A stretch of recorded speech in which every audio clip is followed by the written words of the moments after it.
You guys that are contacting me and saying, man, I don't, I got a degree and I just lost this job.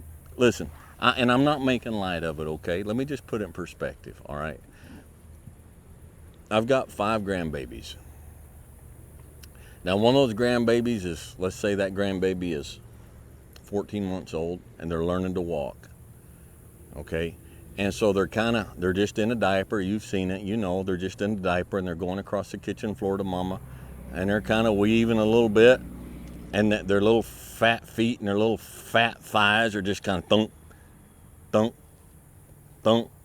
And all of a sudden they're like, oh, and they got the bubble butt out here, the bubble tubby tummy out here, and they got the big old diaper in the back, so they're not balanced, all right? And so they lose their balance, and they're like, oh, bam, and they fall down and land flat on their butt. And they look shocked, and they look surprised, and then their face screws up, and they start crying bloody murder. That's the worst thing that has ever happened to them in their life.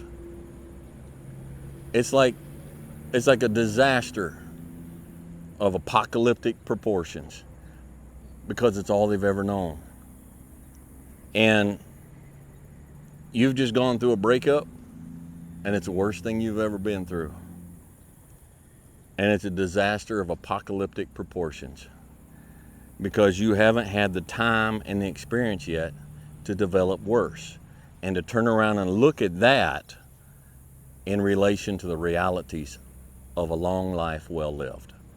And one day you're going to try and look back and you're going to say, that really wasn't such a disaster.